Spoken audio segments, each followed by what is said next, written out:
I think Ranga have to move a little bit that side. Oh, that's better. Oh, hello Bharati, how are you? How are you?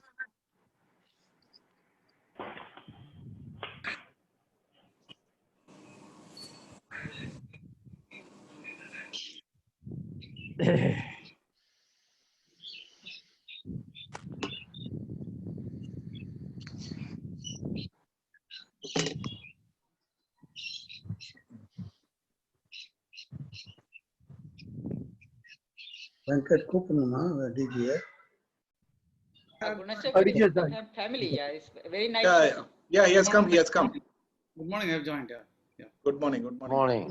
Sabrin, can you start, Sabrin? Yeah, we can start. Yes. Will Aarti start or I'll do that? You can invite Aarti to pray. Okay, all right. So I'll start from now. Yeah. Okay, a very good afternoon to everyone from Sydney, Australia. I'm Rotarian Sabrin Faruqi, welcoming you all to the celebration of International Peace Day. I'd like to start by acknowledging the traditional custodians of the land on which we work and live, and recognize their continuing connection to land, water, and community. And I also pay my respect to elders past, present, and emerging. In the beginning, I'd invite Aarti for the prayer. A very good evening and a very good morning to one and all.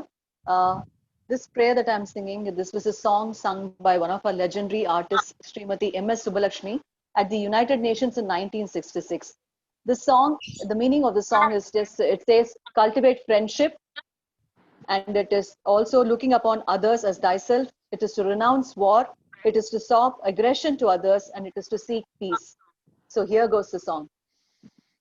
Maitrim bhajata akil hrijetrim, Maitrim bhajata akil hrijetrim, Atmavadeva paranapi pashyata, Yudham tyajata spardham tyajata, Tyajata paresha kramamakramanam, Twajata paresha kramamakramanam, Janani prithvi kamaduhaste, Janani prithvi kamaduhaste, Janako Deva sakala dayalo, damyata datta dayatvam janata, shreyo bhuyat sakala janana, shreyo bhuyat sakala janana, shreyo bhuyat sakala janana, Shreyo bhuya sakala janana. Thank you. That's wonderful. Thank you, Aarti. We are celebrating International Day of Peace today. Each year, this International Peace Day is observed around the world on 21st of September.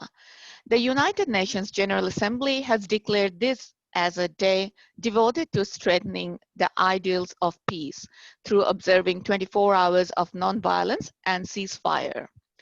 I'd like to quote Mahatma Gandhi here. Intolerance is itself a form of violence and an obstacle to growth of a true democratic spirit. As he also mentioned, there is no path to peace. Peace is the path. This year, the theme of International Peace Day is Shaping Peace Together. As we all know, it's a very unusual year for all of us. Let's stand together with the United Nations against attempts to use the virus to promote discrimination or hatred. Let's celebrate this International Day of Peace by spreading compassion, kindness, and hope in the face of COVID-19 pandemic. This event has been organized by Rotary Club of Chennai Towers and Rotary Club of Granville. In the beginning of this very special event, I'd like to request Rotarian Albert Pulley to welcome everyone on behalf of Granville Rotary. Albert?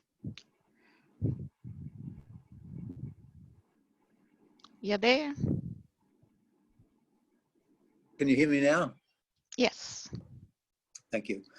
Yes, on behalf of Granville Rotary Club, I welcome everyone who's participating in the meeting today.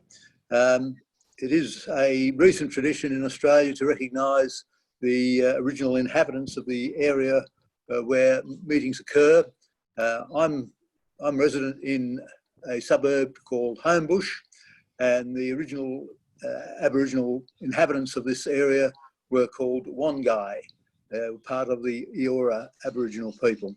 So we recognise their prior custodianship of the area and the people that originally inhabited here. So welcome all, and we hope that out of today's recognition of the need for peace will come greater peace within the world. Thank you. Thank you, Albert.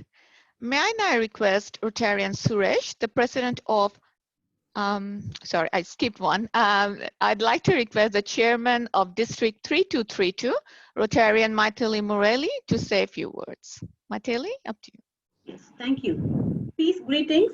DG Muthupaniappan from RI District 3232, DG Warwick Richardson from RI District 9675, Rotary International Director-elect, the sweet Jessie Hermant, host clubs, Rotary Club of Chennai Towers, Rotary Club of Granville, and its presidents, Rotarian Suresh, Shushka Pillai, and secretaries, Rotarian Venkatesh and Rangarajan, and all the supporting Rotary clubs, namely Rotary Club of Chennai Nolambur, Rotary Club of Chennai Port City, Chennai Sun City, Chennai Utsav, Rotary Club of Royapeta from RI District 3232, and from Rotary Club of Colombo we have Colombo Centennial and Kilinochchi Town, and Rotary Club of Nallur, and from Rotary Club of from District 3310 we have Rotary Club of Pandan Valley.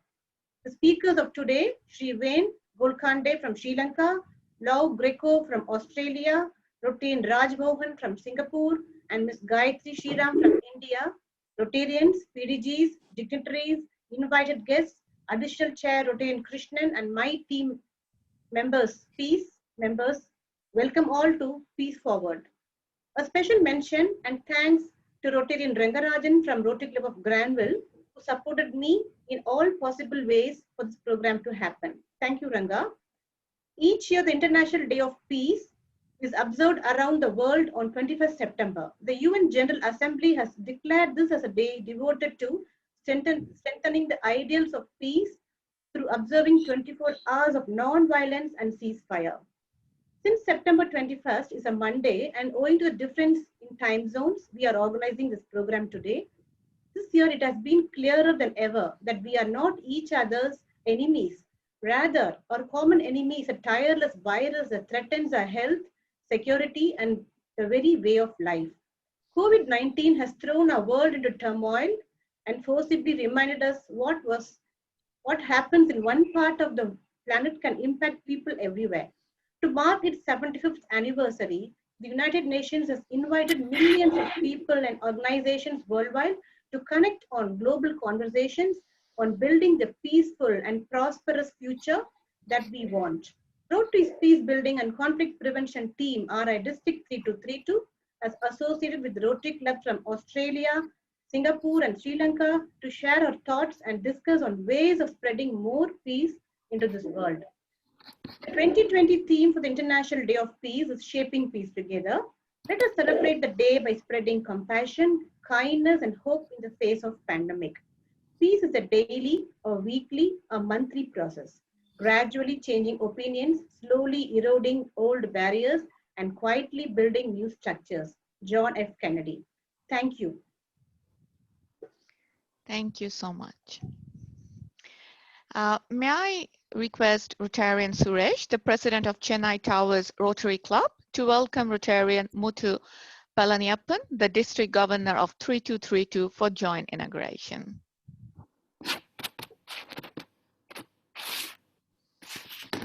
Rotarian Suresh.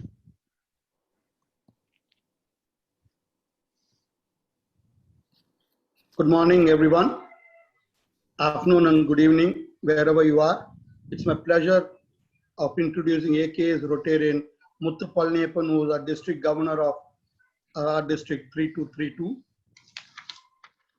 Muthu Palniyappan is a civil and structural engineer from Annamalai University. He is the chairman and managing director of Chennai Towers, an 18-year-old property development company that has presence in the real estate industry in Chennai and has completed project over 1 million square foot till date. He joined Rotary Club of Madras Central Aditya in the year 1997 and became its president in the year 2009-10. During his term, club was regenerated with a good family participation and many significant service projects. In that year, Rotary Club of Madras Central Aditya was awarded the most awarded Platinum Award and a presidential citation. He has held several positions in district, including District Rotary Foundation Community Chair.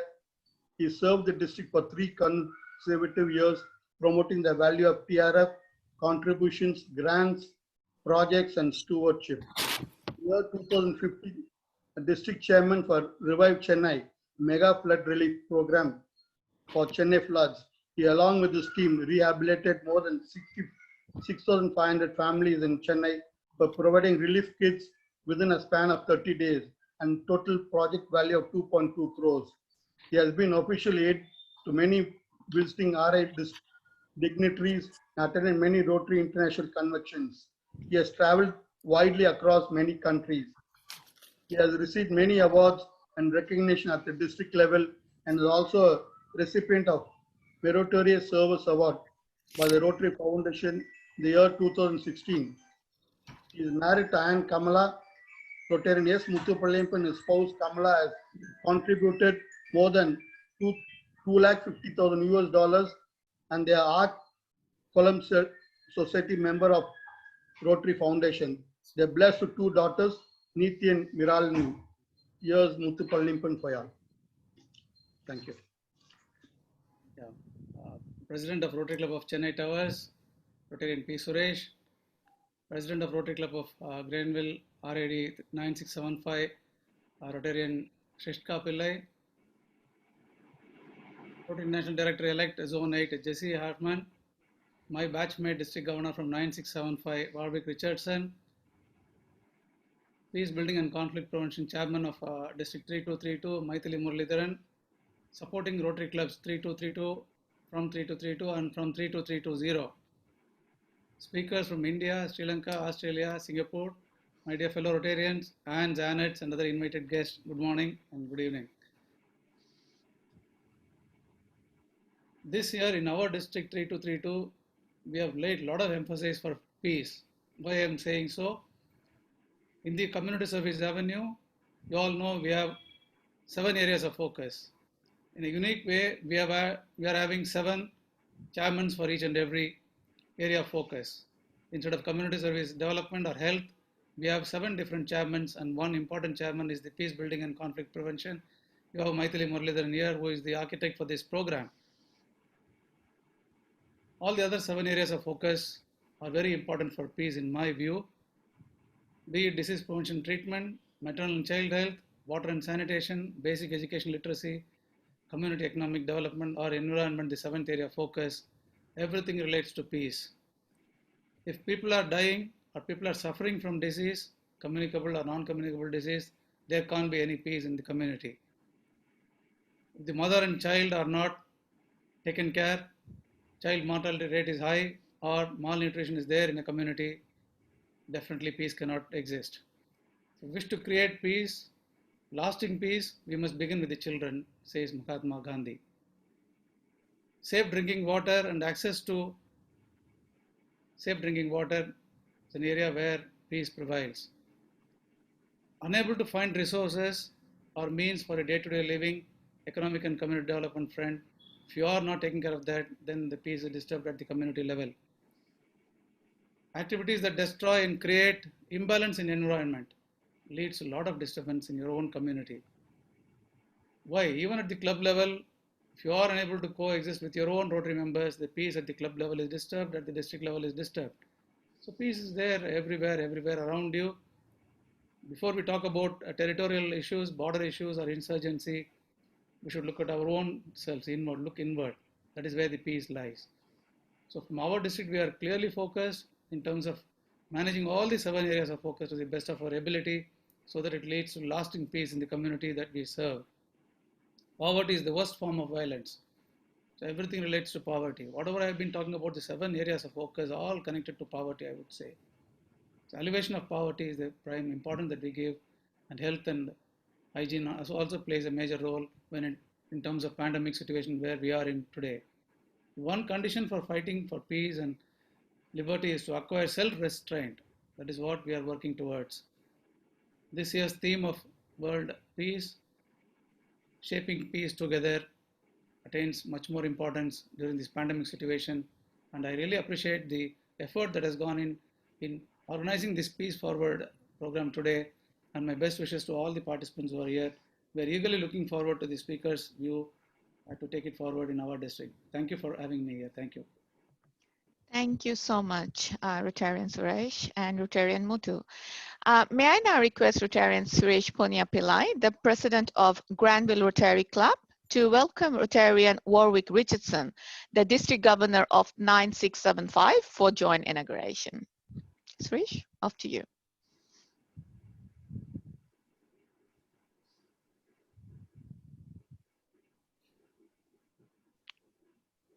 You're there, It is a Suresh? pleasure to introduce Warwick Richardson, District Governor 2020-2021, District 9675, Australia. Warwick joined Rotary in 2007 as a charter member of the Rotary Club of Wollondilly, North New South Wales. He became a president in 2008 and again in 2011. He has held most positions within the club. In 2011-2012, Warwick initiated a joint freshwater filtration system projects in Thailand, assisted by their sister club, the Rotary Club of Kunamoto, Johto, Japan, and Rotary Club of Lopburi, Thailand. Warwick has held many positions within the district. He has served on 9 district conference committees. He was an AG coordinator, and member of Quota. Warwick has an extensive background in trade skills and management. He holds 5 trade certificates. He is a certified trainer and assessor, a qualified independent auditor for Transport New South Wales. Warwick enjoys spending time with his family. He loves great outdoors and international travel. His interests include any form of motorized vehicles. He is a keen supporter of camp quality escapades in the Avengers Car 619 as Captain America, raising funds for camp quality. Please welcome Warwick Richardson to say a few words. Thank you, Suresh. Welcome and good morning, good afternoon. We have 2 time zones. Welcome to the Rotary Clubs from District 9, 3220, 3232 and 3310 in India and 9675 Australia for joining to commemorate World Peace Day by shaping peace together. First Peace Day was celebrated in 1982, and in 2001, the Assembly decided the International Day of Peace should be observed annually on the 21st of September, starting from 2002. So, on September 21st every year, the United Nations Secretary General rings the Japanese peace bell to bring in International Day of Peace. And as the echo of the bell vibrates across New York's UN headquarters, the rest of the world is asked to join in and observe a day of peace. While setting a fixed date for the International Day of Peace, the Assembly declared that the day should be observed as a day of global ceasefire and non-violence. It is every person's inherent right to live in peaceful conditions, in an absolute absence of war and violence. Since 1981, we have seen the face of conflict change repeatedly. Despite the harrowing accounts of today's conflicts, there is hope for a more peaceful world. In fact, despite what it may seem, every day the world is continuing to become less and less violent. Peace Day is just one initiative to inspire unity across cultures as we cooperate towards peace. Although it will take more than one day to obtain world peace, the impact of Peace Day has helped us move much closer to global harmony. So, what are the achievements of Peace Day? It allows organisations such as Rotary to perform life-saving activities not usually possible in these areas. As a consequence of the ceasefires called on International Peace Day, children are able to be vaccinated for polio. Since its inception, Peace Day has marked personal and planetary progress towards peace. It has grown to include millions of people worldwide, and many events are organised each year to commemorate and celebrate this day. The peace dove flying with an olive branch in its beak is one of the symbols for the day. The dove also represents hope for peace, or a peace offering from one person to another. Hence the phrase, to extend an olive branch. Often the dove is represented as still in flight to remind people of its role as a messenger. I'd like to thank all those involved in making it possible to present Peace Forward to the worldwide family of Rotary, and a special thanks to my good friend and Assistant Governor Ranga Rajan from Granville Rotary Club for bringing us together today. Please enjoy the following presenters from around the globe as they bring peace forward. Thank you. Thank you so much. Now I'd like to welcome Rotarian Jessie Harmon, the Director. I'm sorry, can you hear me? All right, okay. I'd like to welcome Rotarian Jessie Harmon, the Director of Rotary International Elect Zone 8 for a special address. Before I hand it over to Jessie, just a very brief description. Jessie Harmon is Director-elect for Rotary International 2021 to 2023, representing Australia, New Zealand, and Pacific Islands. She is a member of the Rotary Club of Wenduri Breakfast in Ballarat, a past governor of District 9780, and immediate past chair of the Rotary International Membership Committee. In her professional life, Jessie held senior roles in tertiary education, including as a Pro-Vice Chancellor. She is now a consultant to the sector. Outside Rotary, Jessie is a non-executive director on several boards in education, community, arts sectors, including as chair of the Ballarat Symphony Orchestra. Off to you, Jessie. Thank you, Sabrin. I want to acknowledge the district governors that are with us today, and also the presidents of the Rotary Club of Chennai and Granville, who have done a wonderful job organising the Peace Forward Forum. And I can't think of a better time to be thinking about peace. We are in the most of unusual circumstances, and so it's fabulous that you're all together this morning and this afternoon to focus on peace. And it's not really surprising because peace building has been a cornerstone of Rotary since it was established in 1905. And Rotarians have been involved in peace-related service literally ever since we were formed. You know, from incorporating peace into the objects of Rotary in the 1920s, to establishing institutes of international understanding, to being part of forming the United Nations and UNESCO after the Second World War, right through to developing peace scholarships. And I guess it's the peace scholarships that I would just like to touch on literally for a couple of minutes. So our peace scholarships, our peace fellowships are perhaps our greatest legacy. You know, there were Rotarians for many decades who thought Rotary should have a university dedicated to peace. But that always felt hard. And so in 1999, the board approved a different idea. It approved a concept which was Rotary would support peacekeepers already established in their career, but who wanted to go on and do further study in peace building. And so the Rotary Peace Fellowship Program was conceived. And it really had, you know, a very simple purpose, you know, to develop leaders who would be catalysts of peace, both in local communities and on the global scale, on the global stage. And I guess the scholars study conflict and the causes of conflict, and they build practical skills and through looking at solutions to real world problems, you know, such as human rights problems, international relations, global health and development.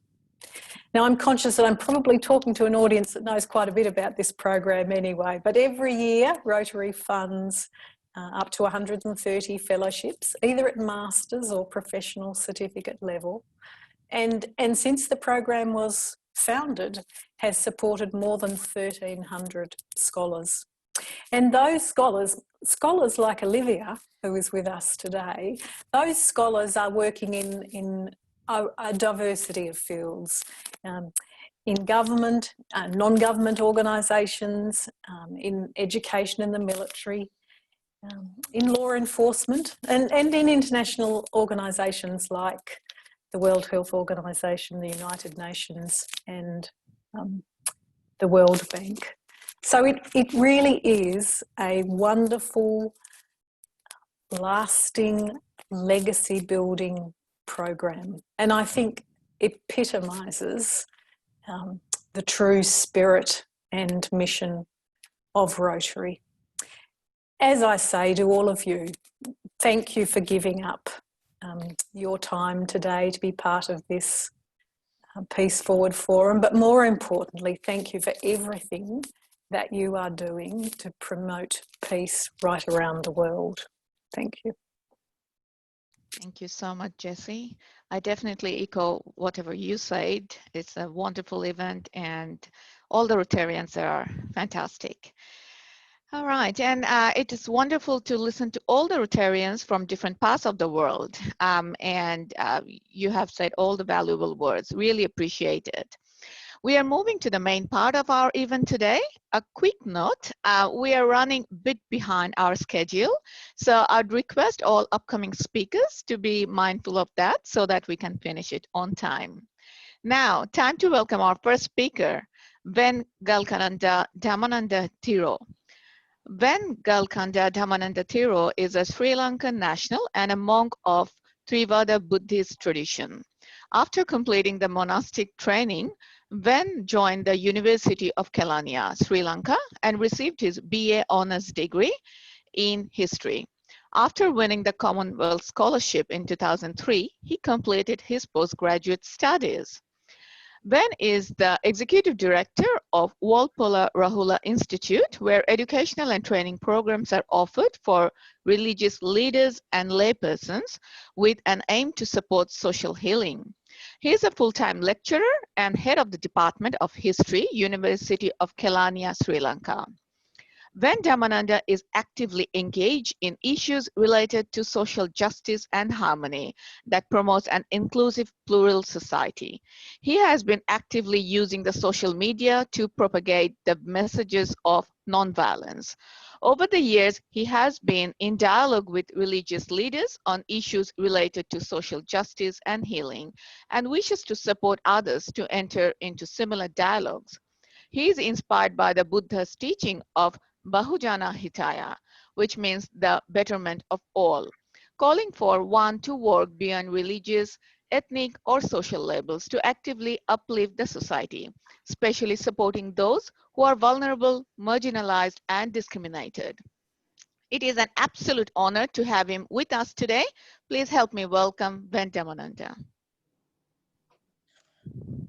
Thank you very much, Sabrine, and hi to all the Rotarian. It is a great honor to have this opportunity to meet all of you. Thank you, Sri Sponnam Pillai, the president of the Rotary Club, Granville, Sydney, Australia, for inviting me to address this distinguished gathering. It is an honor to receive this invitation to address this gathering representing Sri Lanka. Thank you all the organizers. My topic is social healing and peace building. Let me describe this the new term social healing. Social healing is an evolving paradigm that seeks to transcend dysfunctional polarities that hold repetitive wounding in peace. It views human transgressions not as the battle between the dualities of right and wrong or good and bad, but as an issue of wounding and healing. So,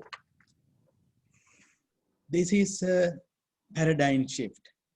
In all models of peace building, it is always seen perpetrators and victims, or war criminals and victims or war affected. Then, in the peace process, peace building and bringing justice, it is very much needed to punish the perpetrator and compensate the victim. When we see peace building as a healing process that forces us to refrain from further wounding.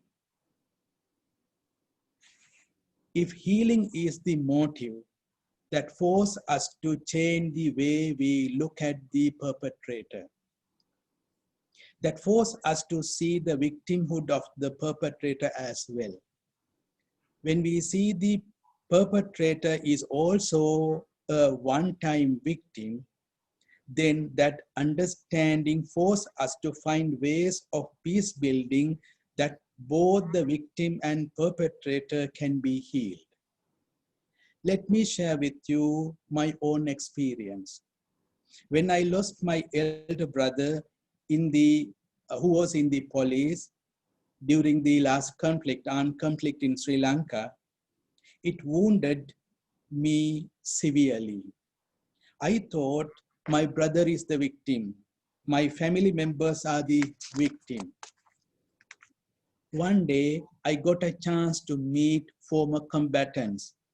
At the same area, my elder brother faced that unfortunate incident. There were 5 of them. I listened to their stories first time. First time I saw the victimhood of those former combatants. I knew my brother was a kind-hearted person. I knew that he never wanted to be a police officer. Instead, he wanted to be a school teacher.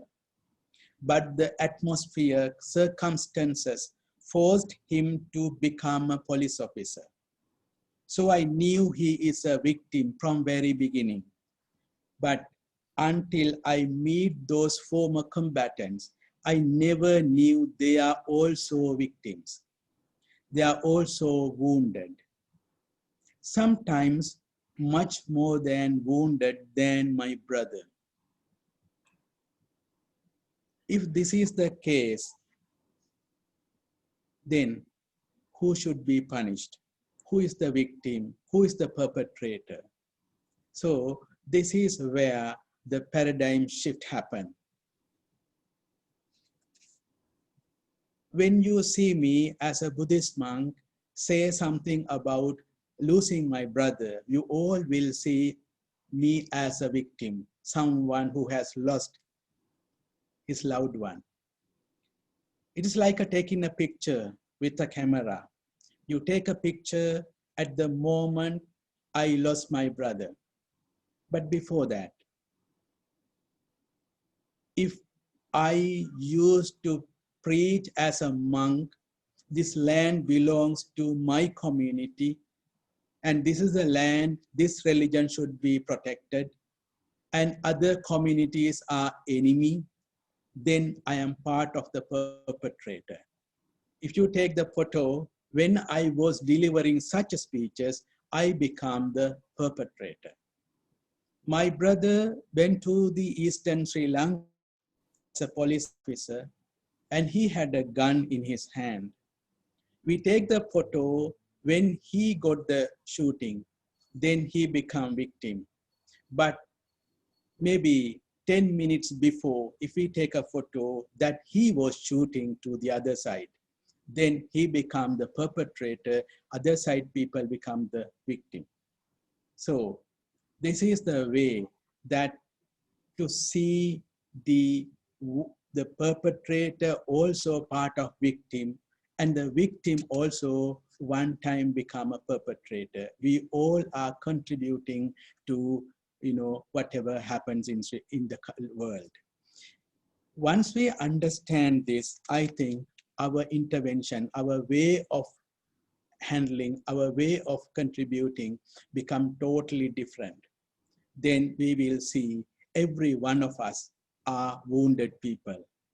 If our education says that children should be punished to make good children, then we are making wounded children. And if we treat women differently, then women are wounded. And those wounded people, if they do not get healed, they will continue wounding. Then women will wound their children. The family will be a wounded institution. And that wounding process, that will continue. So peace building shift from discussing about constitutional changes or power sharing to healing myself, my family, students, all the society. So peace building shift from high level dialogue discussions to domestic level, our schools, our working spaces, and equality. So this is the way I see peace building. And there we all see the wounded nature of every one of us, the need of healing every one of us. And peace is nothing but healing. Thank you very much for inviting to address this great gathering. Thank you very much. Thank you so much. It's a clap from here. Thank you so much, Ventiro. I'd request RT Venerasi to take over the responsibility of hosting the rest of the event. RT, off to you. Thank you, Sabrine. Thank you so much. Very good afternoon, very good evening to one and all. Our next speaker, Mr. Lou Greco, is from the Australian Man Cave, Sydney. Pastor Lou Greco is a charismatic, passionate personality who has spent most of his life trying to put smiles on people's faces with his lyric baritone voice and very cheeky comedic style. Lou is also a highly experienced emergency management leader with an extensive background that covers knowledge of healthcare facilities, emergency training, team leadership, compliance, and the ability to install confidence in others. Of late, Lou has dedicated his life in lowering the suicide rate amongst men of all ages as one of the founding fathers and president of the Australian Man Cave Support. Before over to you, Mr. Lou. So we are going to hear from you about men's health, which we very rarely do. Anthony, and what an absolute pleasure it is to join all of you people around the world, to all the district governors, to the presidents, and to everyone. What an absolute honour. And a little personal note to Renga. Thank you for your friendship, my new friend, and thank you for extending invitation. I don't want to sound too personal. We are like saying ladies and gentlemen, but brothers and sisters, because if we treat each other as family, that's a good start as well. The concept that is the Australian Man Cave was brainstormed by two men. Those two men, Agostino Gadolari and myself. It was something that Agostino and myself spoke about for a long time, but it wasn't until the very sad and tragic suicide of a dear friend of Agostino's that we decided, at basic English, to hell with it, let's just do it. And so we did. We didn't know what to do, but just doing was a great start. It wasn't long, and very sadly, it wasn't long before we learned that 6 men a day in this wonderful country of ours, and still are to this day, are losing their battle to suicide. As hard as this was and is to comprehend, we're even more determined to get the support group up and running. 4 men became 8, and so on and so on. The Australian Man Cave Support Group is a grassroots movement where once a month we get together and bring men in a safe environment with other men to express personal fears, joys, hardships, struggles, and hopes. The Australian Man Cave seeks to establish an environment of harm prevention by helping men prevent or correct behaviour that may be harmful or abusive to themselves or others. We support men in dealing with changing environments on the social, economic, and mental levels by addressing men on their own terms, allowing space and time through a varied environment and stimulants encourages personal expression without judgment or presenting immediate answers. This enables men to speak and express themselves on their own level. We create this by providing a safe place where the sanctity of trust and confidentiality is paramount. Political correctness does not hold a place here, nor does judgment nor ridicule. True freedom of speech. Expression by any means possible is important. Even though we are professional people, we are not professional counselors or psychiatrists. More importantly, we are men helping men, mates helping mates. The concept of mates helping mates has broken barriers that once were hard to break. More and more men are now turning to the Australian Man Cave for help and support because they know they will not be judged nor ridiculed. We at the Australian Man Cave Support Group, we practice what we preach, and what really helps is that we constantly verbalise our mantras, such as, it's not weak to speak. So important. Well, so for so long, men have had this stigma that it's not right to show their true feelings or show their true emotions. And so we say, it's not weak to speak. We also encourage men to know and understand that you're not alone. We have each other. We don't judge you. We listen to you. Mates helping mates is so important. Question that is always often asked is why so many men commit suicide. My answer is always the same. There are multiple contributing factors as to why men commit suicide, and in turn, there are multiple answers, not just one single reason. Mental illness and such things as bipolar disorder 2, borderline personality disorder, eating disorders, schizophrenia, just to mention some, traumatic stress disorder or PTSD, substance use and impulsivity, loss or fear of loss, chronic pain and terminal illness. The list goes on and on. The belief that your life is a burden to others, social isolation. We at the Australian Man Cave, we deal with all those scenarios. But again, not as professionals, but as mates. Please understand that when we see that what we are providing isn't enough, we as mates suggest to our friend that more is needed, and as a friend, we help you get through this. This is where the Australian Man Cave differs from other organisations. We stay with you on this journey. I say often, whenever I'm guest speaking somewhere, I always say, I wish I could put the fire in my belly in you all. It is such an important thing that we do. So where in the past talking about suicide wasn't very common, we now, without reservation, openly speak about the largest killer of men between the ages of 15 to 45. Here in Australia, my brothers and sisters, I'll repeat that, the largest killer of men between the ages of 15 to 45 is suicide. Not cancer, not heart attacks, but suicide. Remembering that there isn't a single answer to all this, we at the Australian Man Cave, apart from everything else we do, we are working on solutions, not the solution, but a solution. So recently, we joined a partnership with world-renowned neurosurgeon, Professor Charlie Teo.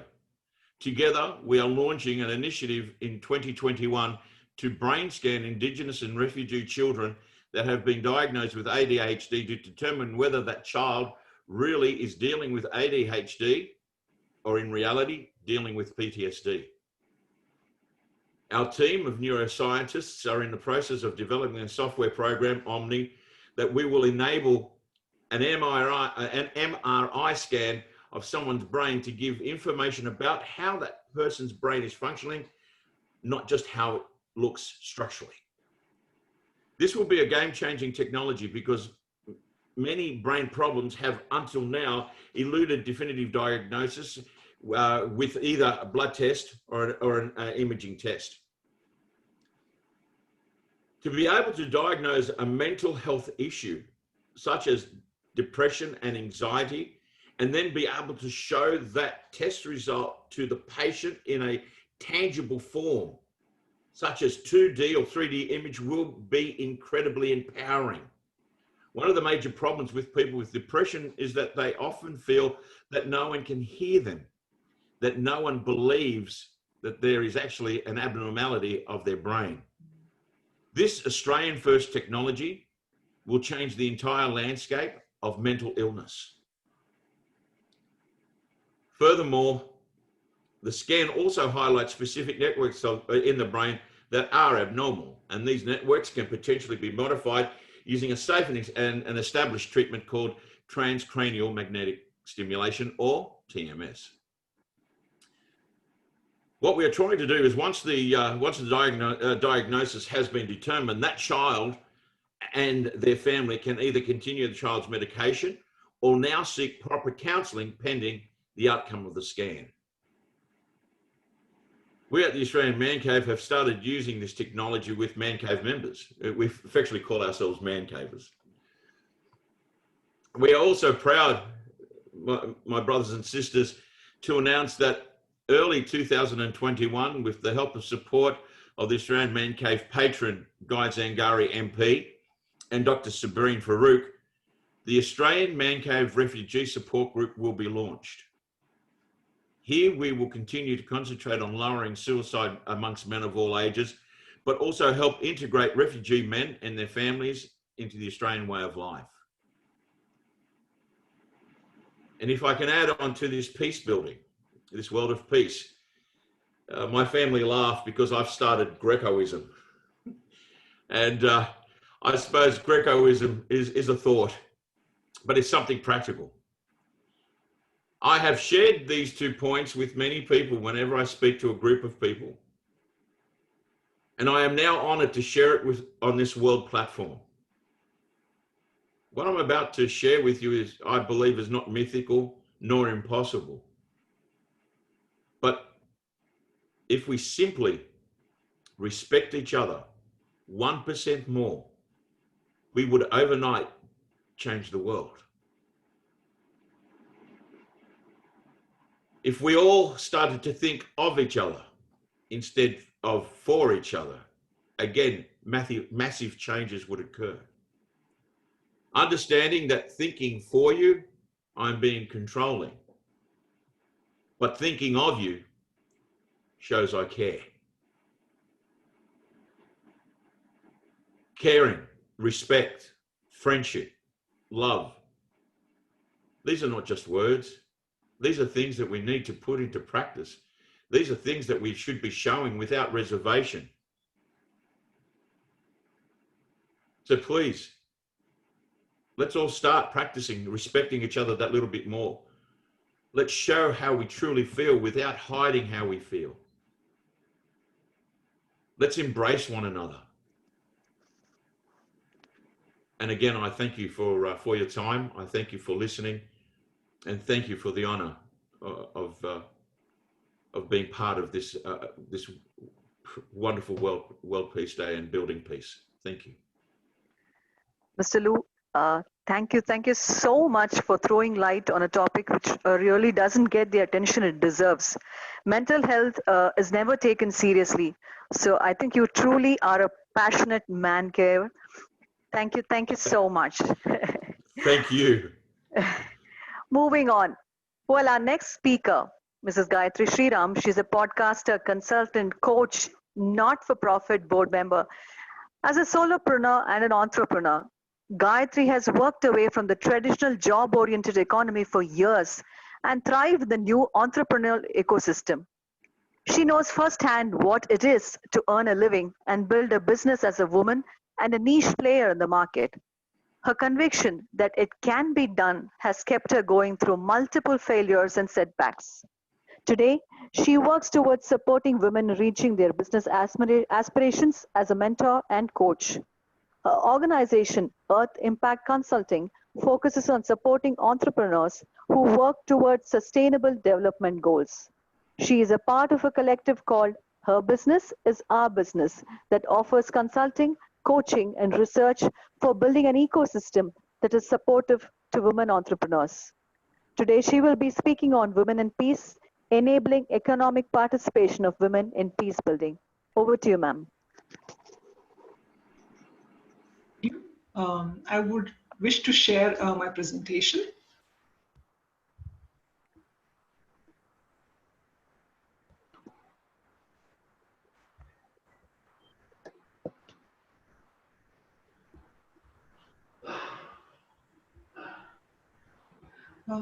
The story and the speakers before me shared, and also the illustrious, each of those words resonated with me. And I want to take us back to 40 years ago when I was standing in line. There was communal problem, and we know it happens once in a while in our country. And there was curfew for many days. And for the first time, they opened curfew, and I was a teenager then, just barely an adult. And I was designated to go and pick up some basic groceries in the line. Before me was a lady who comes from the other community, and there was this whole problem that was happening. So we were standing in line. It is a long line. It's a long, hot day. And she turns and she says, you know what? It's us women who suffer, because at the end of the day, we have to go home and feed the kids. And there are those who create these problems. Left to me, I would not do this. I would bring more peace so that I can raise my kids and my family in a very peaceful economy. I want my basics. I want my essentials just for me and my children. And that story 40 years back, and I still remember her today, when I say that women get it both ways. When it works beautifully for them. When it doesn't, it really hurts them, because they are also responsible for custodians of peace and family. So going on to my presentation, when we talk about what is peace, and I thought that was important to share here, is we may have a definition of peace as serenity. A lot of us have this inner peace connecting with the outer world and being serene. And that is not necessarily the peace that is sustainable. We do need moments of this kind of peace. We do need go to mountain spaces and commune with nature as individuals. But as a collective, as an economy, what is it that will be helpful? So here are some images from the economy which I feel also evokes peace. Work, farm, food, education and sports for children and families, culture, art, economy, money, business. This also evokes peace. Governance, and this is one thing that we forget, is that having a structured governance in place also supports and evokes peace. Families need to have that kind of peace, all of that, to grow. And as they grow older, from children to parents to grandparents, I think this is the kind of peace that all of us would envisage and would love for our families to have. And why do I mention families as one? When peace is there, families thrive, and peace of all of this, including all these elements. When peace is not there, families are broken. And the PTSD that was spoken about leading to suicide is also one outcome of peace. The victimhood that was spoken about is also one outcome of not having peace. So here for me, I present to you, peace is not merely the absence of war. It is an active, energetic, thriving, growing state where people positively engage with today and, more importantly, dream of a tomorrow. We need to give ourselves the space. So look at this, it's about action. It's not standstill, it's about growing. So there is chaos, there is activity, there is sweat, and all of us choose that to having a very standstill, quiet life. We want to be engaged. That's human nature. And us as dialoguing in peace and talking about peace need to bring that economic aspect, because to keep us all going, a lot of people work, and we want our women to be at the forefront of that. Now, why do I say women? You see, peace comes from economic, it comes from the politico-legal, as we know, it comes from the social. We talk about dialogue, understanding each other, religion's importance, not importance, spirituality. We talk about legal structures that either hold societies together or break them. We talk about political structures that help people get voices. We talk about economics that help people run the machinery of their lives through industry, through work, through agriculture, through education, all of that. All of this needs to work together in a continuum, cyclically, to make peace happen all the time. And what is the role of women in peace building? Women earlier were considered beneficiaries. If peace is there, they take it forward and they nest. But I present that women are stakeholders in peace, that they have more than just beneficiary role. They need to take on the outcome of peace or not peace. Women are enablers. By participating in the larger economy, by supporting the larger economy, women enable peace to sustain, peace to be created. And most importantly, and the word custodian has already come, I was very thrilled to hear that. Women are custodians of peace as well. And if you look at the economies that have suffered in and around, last year I had the privilege to visit Rwanda, and I heard some stories there as to how women had to come back and rebuild their society. And if you listen to the stories one-on-one, it is heart-rending. They don't want that to happen anymore to them.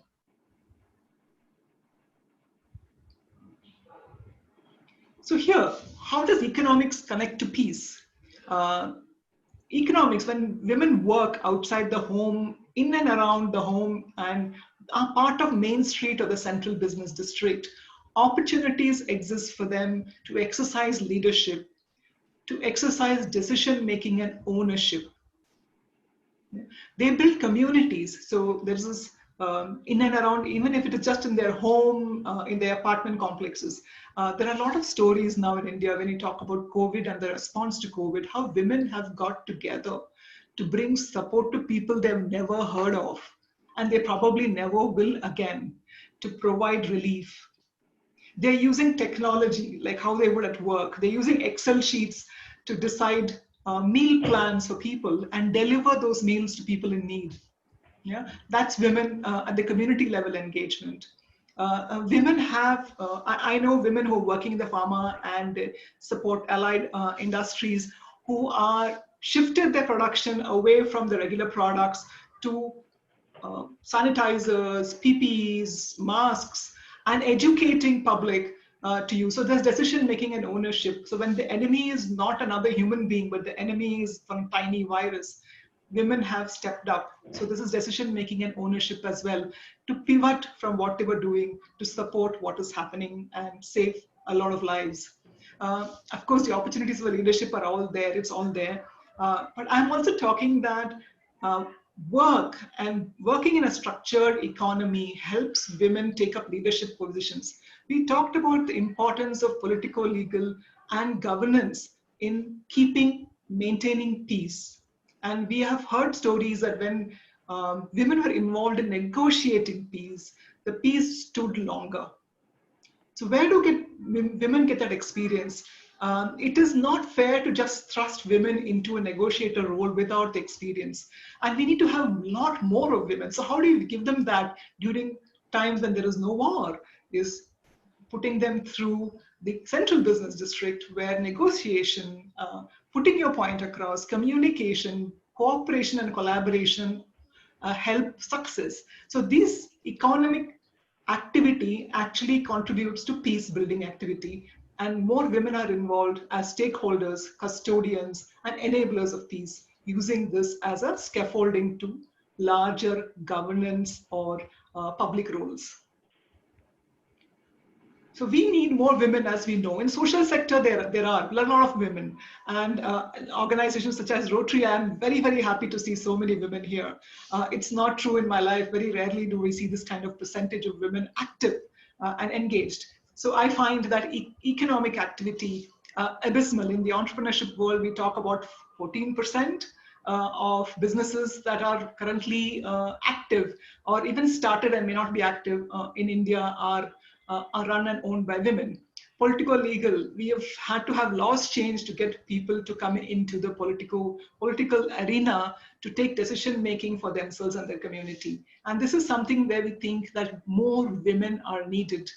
So what is it that we can do to get more women in the economic and political legal?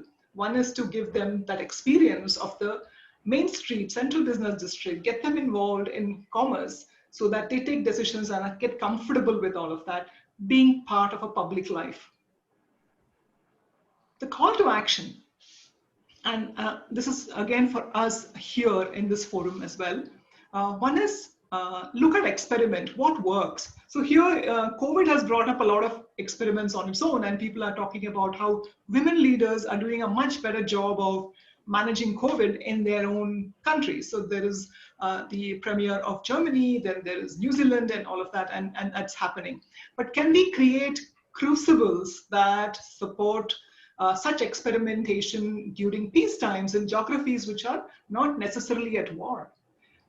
Pick up those learnings and educate. And education is a two-way street, okay? It is not us telling somebody, and as we know, we learn from each other's experiences. Bringing together this group of people, we have learned from each other's experiences, and the points that you brought in have become part of my presentation as well. So educate each other. Lastly, but not least, is speak up. So this is something very important. A lot of us do a lot of things, but rarely we speak up in public forums. We don't take the advocacy position in public spaces.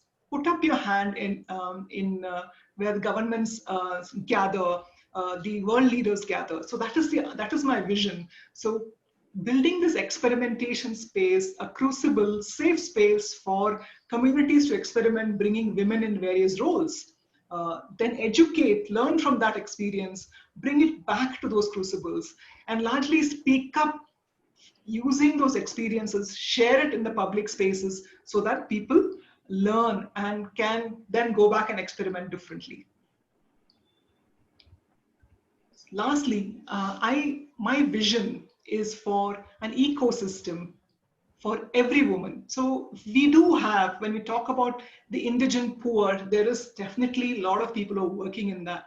And we talk about the very well-off, the CEOs, CXOs, women CXOs of the world, there is a lot more forum that works. But we talk about the every woman, and for me, when I talk about public policy or when I talk about working, I have this image of this woman who works perhaps at the post office or has a small business for herself, and she has got 2 kids. That is the every woman. So how do you enable her to take up leadership roles so that when chance comes, she advocates for peace? And she designs that peace for her community. Most importantly, what we think sitting here may not be what she needs over there. And that is what I want, is for us to work together so that every woman, the woman in the middle, gets to design her world and her peace and the way that she wants in her community, a life that she wants, that she builds. That is it, a very short and sweet presentation, hopefully.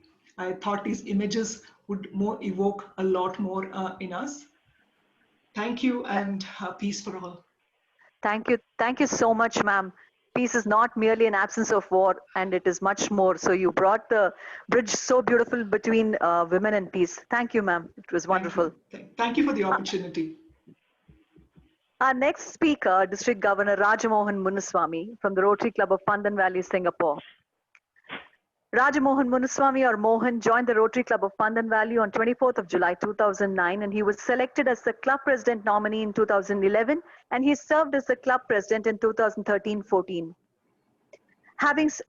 Mohan Sir was not only active in his club as he was a board member, but he was also in the district. His first district role started immediately after completing his term as the club president, when he was appointed as the AG in the Rotary year 2014-15.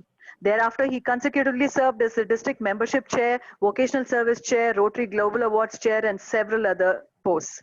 Having served as a district officer under the leadership of 6 recent DGs, he was awarded several district awards in 2017. He received the Rotary International's Vocational Service Leadership Award, personally presented by the then RI President John Germ at the Joint Bangkok District Conference. On 12th October 2017, Mohan was declared DG Governor Nominee Designate for Rotary year 2020-21. He's a strong supporter of the Rotary Foundation and the good it does. He's a TRF Major Donor Level 4, Paul Harris Society member and a benefactor. He's a qualified hydrographer and the owner and managing director of Geometra Group of companies in the service industry, providing land and hydrographic survey and in logistics, both locally and internationally. He's married to Leonica Brokel and has 3 beautiful daughters. Today, he will be speaking on promoting international peace and understanding through global grants. Over to you, sir. Thank you, RC, for the kind introduction. Maybe for the interest of time, maybe you could have chopped half my resume. Anyway, thank you so much. Organizing host club presidents, chief guest, RI Director-elect Jesse, Governor Warwick, Governor Muthu Palaniappan, fellow Rotarian, Rotractors, and honored guests near and far. My warmest greetings from Singapore. Actually, I represent a district 3310, which covers 3 countries, Brunei, Malaysia, and Singapore. Firstly, I would like to thank Assistant District Governor Ranga for inviting me to this multi-district peace forum in commemoration of International Peace Day. Thanks to COVID-19 and the new norm, I'm delighted and have the opportunity to be with all of you from, I think, at least 3 countries, 3 districts, and almost 10 Rotary clubs in one go. The topic I'll be speaking is on promoting international peace and understanding through global grants. Being the last speaker, I think many of you, all of you probably have heard a lot about peace. So I will try to catch up on time by cutting short some of the things I wanted to say. I think quite a lot of them are quite academic. Okay, the world can seem scary, violence, poverty, disease, corruption, pollution. The problem just seems too overwhelming, too big. However, being Rotarians, we are part of a club, part of a district, part of an international network of 1.2 Rotarian, as we know, in 36,000 clubs in 200 nations. This makes us part of the largest and most impactful service organization in the world. As Rotarians, we have human power with the added benefit of being woven into the fabric of our community. Rotary as a global organization connects us with a network of passionate community leaders, focused on taking action to create lasting change across the globe in our communities and in ourselves, encompassing Rotary's core values. Rotary's 7 area of focus strengthen that network into a powerful force for peace. Rotary is more than a collection of service clubs, but we are a global peace-building force. Together, we wage peace, building the world beyond war. The good news is, Rotary already set us up for success with the 7 area of focus. When we build economic opportunity to communities, Rotary builds peace. When we provide education where education is not available, Rotary builds peace. When we provide clean water, sanitary conditions, and hygiene, Rotary builds peace. When we improve on the health of women and children, Rotary builds peace. When we prevent and treat disease, Rotary builds peace. When we support the environment, Rotary builds peace. When we focus specifically on peace building and conflict prevention as the cornerstone of our club activities, Rotary directly builds peace. Rotary supports training, education, and practices related to peace building and conflict prevention through initiatives that help transform conflict in our communities and around the world. The Rotary Foundation enables Rotarians to advance peace building and prevent conflict by enhancing the capacity of individuals and communities to transform conflict and build peace, training community members in peace education, peace leadership, and conflict prevention and resolution, providing services that help integrate vulnerable populations into society, improving dialogue and community relations to determine how best to manage natural resources, funding graduate scholarship for career-minded professionals related to peace building and conflict prevention. We are Rotarians and we build peace. As people of action, we can start a peace committee in our club, volunteer to be peace chair in our district, support the Rotary Peace Center by recruiting qualified candidates. We can lead in our club to engage at least one service project annually that promotes nonviolence or raises understanding of the root causes of violence. We can start by joining Rotarian Action Group. Through the Rotarian Action Group for Peace, we can connect with other Rotarians and peace committees. So the world is not that scary after all, because peace is us and we are Rotary. To wrap up, I would like to share quickly one global grant project which was carried out in my district 3310 by Rotary Club of Kuching Central in collaboration with their sister club in Korea. The site was at a rural area about 2 hours drive from Kuching, Sarawak, East Malaysia, the Borneo Island. The Golden Grant project was done under the area of focus, water, sanitation, and hygiene, which will show how peace building and conflict prevention was achieved while carrying out a humanitarian project. The conflict was between an illegal logging company and a cluster of longhouse residents. I'm not sure whether you know the longhouses in Sarawak. The logging company was awarded a timber concession in a water catchment area at a neighboring area, which was the source of drinking water for the longhouse residents. Conflict started when local longhouse residents blocked access to the logging site and complained to police as it was an illegal site. Unfortunately, the logging concession was linked to a very influential and powerful person, and the police did not take any action.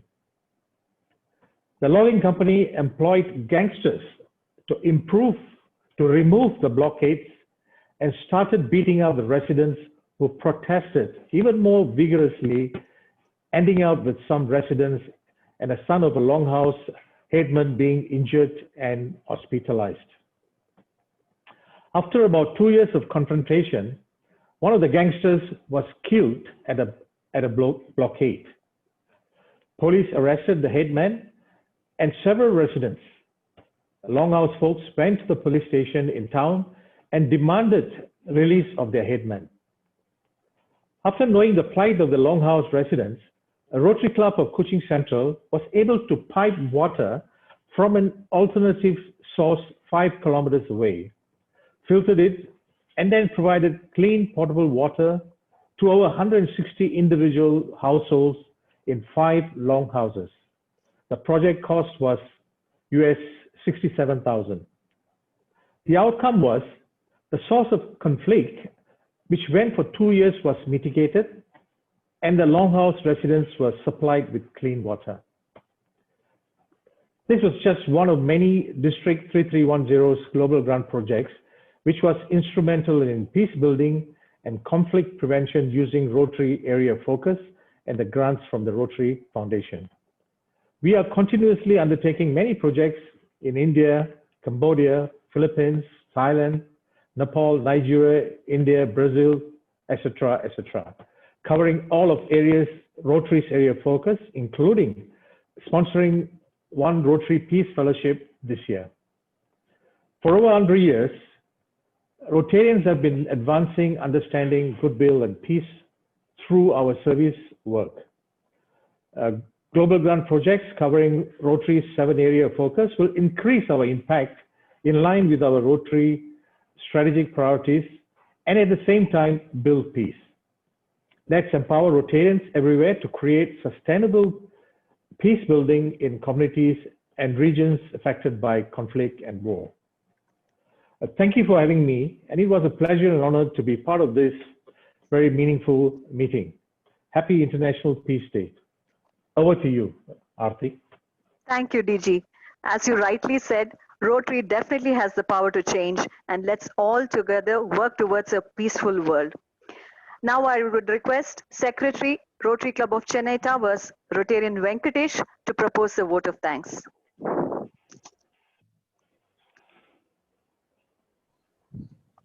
Thank you, Aarti. I'm going to begin with a quote from one of my favorite musicians, Jimi Hendrix, who said, "When the power of love overcomes the love of power, the world will know peace." Ladies and gentlemen, good afternoon and good evening. Let me start by thanking the chief guest for this event, RI Director-elect Zone 8, Rotarian Jesse Harmon, District Governor RID 3232, Rotarian S. Muthupalniappan, and the District Governor of RID 9675, Rotarian Warwick Richardson. Thank you for taking the time and honoring us with your presence. We had 4 fantastic speakers today: the Venerable Galkande Dhammananda Thero, Mr. Du Greco, Ms. Gayatri Sriram, and the District Governor of RID 3310, Rotarian Raj Mohan. Thank you for enlightening us with your speech and thoughts. We truly appreciate all of you for spending time with us. We have a galaxy of Rotary leaders, Rotarians, ANs, ANATs, and guests joining us from 4 different countries and 3 different time zones. Thank you so much for being with us this Sunday.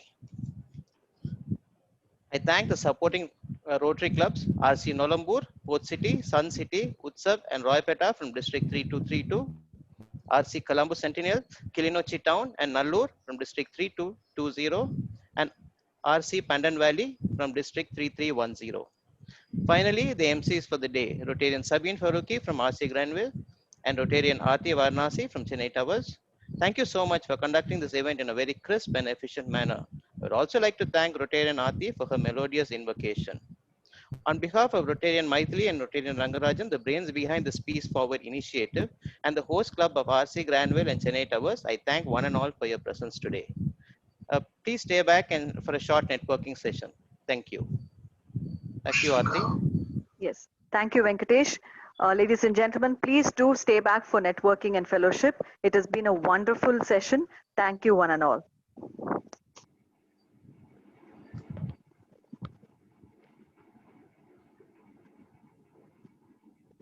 Thank you everyone for your wonderful participation. On behalf of Rotary Club of Granville, I invite the participant, if you need any questions to ask to the fellow speaker, Lou. Lou is happy to answer your queries.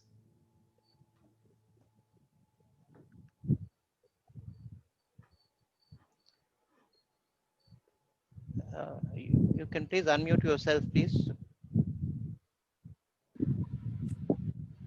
I have a question for Lou. Yeah, hi Jesse, how are you? Yes, I'm well. Lou, can you tell us, a couple of areas where you feel like you're making a real difference? That's an interesting point. We are making a big difference out in the rural area. We've now just we received 2 phone calls earlier this year, Jesse, from the Riverina area. Unfortunately, in a 2-week period, they went through 6 suicides, and promptly we got together and went and seen these wonderful people. June this year we launched the first chapter outside of Sydney, and that was the Griffith chapter of the Australian Man Cave Support Group, which now encompasses a lot of the Riverina area. So we have made head ground in the rural area. It's interesting because a lot of the things that we're hearing is unfortunate that there is still that stigma with such of our wonderful organisations that are out there, and it's really we are making headways in that area.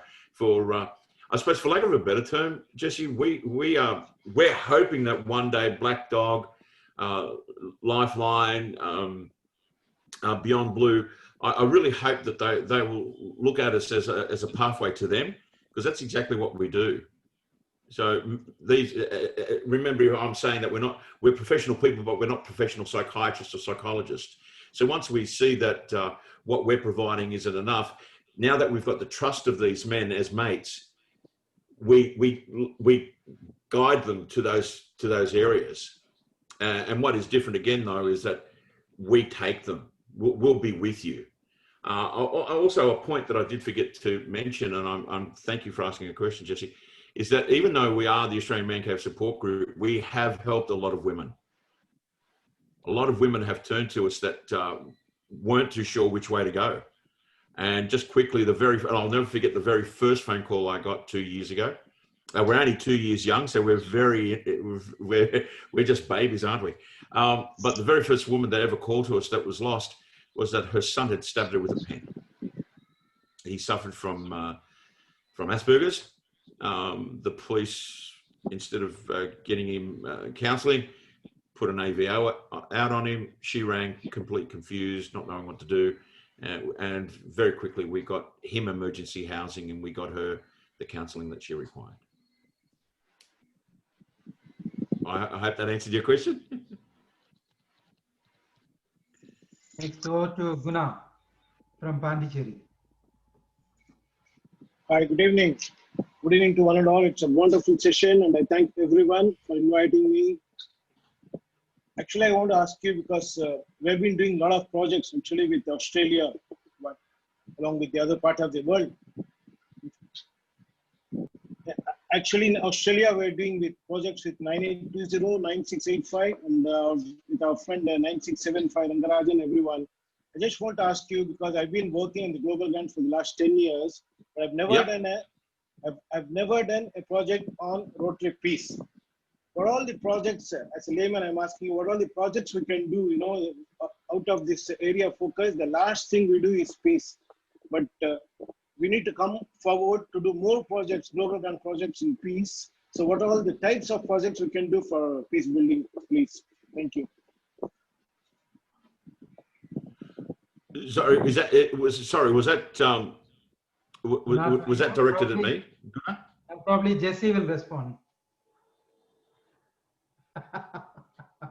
It's an interesting question, because you're absolutely right. I have seen the data on the nature of grants that are awarded, and peace is the one that we find most difficult to wrap projects around. Having said that, and I think this has been beautifully pointed out to us today, almost every global grant intersects in peace in some way. If peace is more than simply the absence of war, then in fact all of the global grants that we have impact positively on peace. I think at the moment, peace-orientated activities tend to still focus on scholarships and financial support for those engaged in peace or wanting to study peace.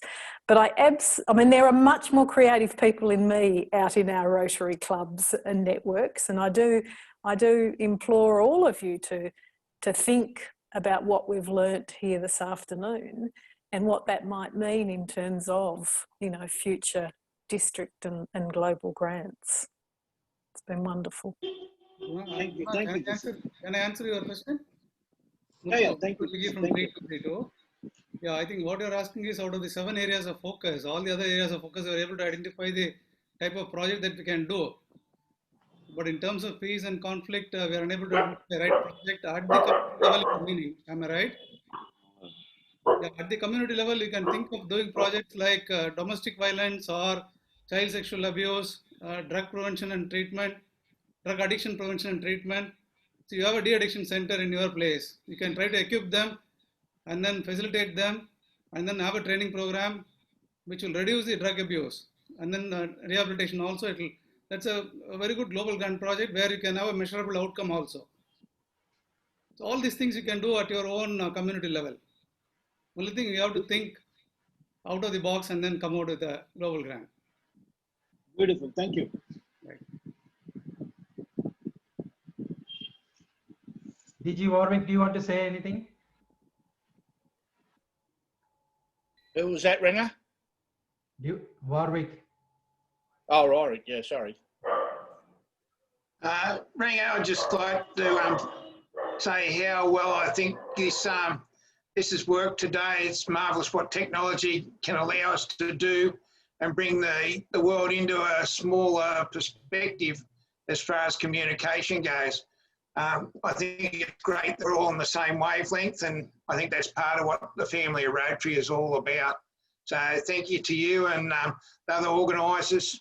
Great job. Absolutely. Thank you, everyone. We are on time. We are planned to finish at 77 minutes. We are on time. Good on you, mate. Well done. Thank you, everyone. Ranga, one small question from my side. Yes. This is Sharath here from Rotary Club of Guindy. It is not directly on peace. Now, everyone is talking about 7 areas of focus, but probably the district governors here and RID elect can answer that. But in the RI website, you still have only 6 areas of focus. Can you just clarify? Because we are not sure whether should we mention 6 areas of focus or 7 areas of focus.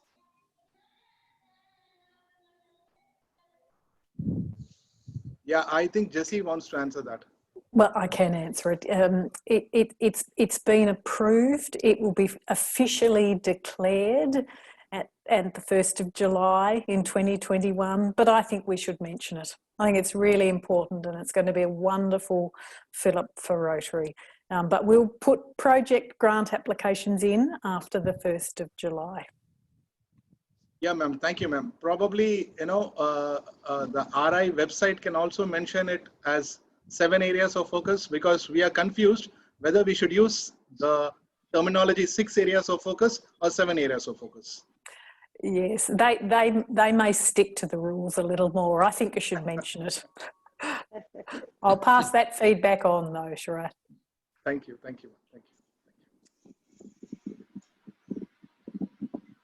Ranga, it's Barbara. I just wanted to say thank you so very much to everyone who organised this. Our club is a peace building club. We became a peace building club last year. We're very proud of it and we are very active in that area. Can I also just mention a plug for our club? The Sydney Rotary Club, Melbourne Rotary Club, Auckland and Wellington are celebrating their centenary next year in May. Can I encourage you all to keep an eye out on all the news that goes out, and if you're able to, please join in our celebrations. We're very proud of our history, we're very proud of our success, and it is a Rotary story. It's a Rotary story in Australia. We've done lots and lots of things. Please be part of it. Please join us if and when you can. Thank you. Thank you.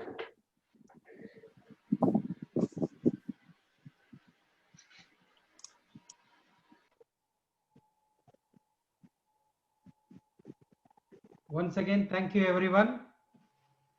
Thank you and goodbye. Thank you. Good day. Bye-bye. Thank you. Bye-bye. Thank you, Ranga. Well done.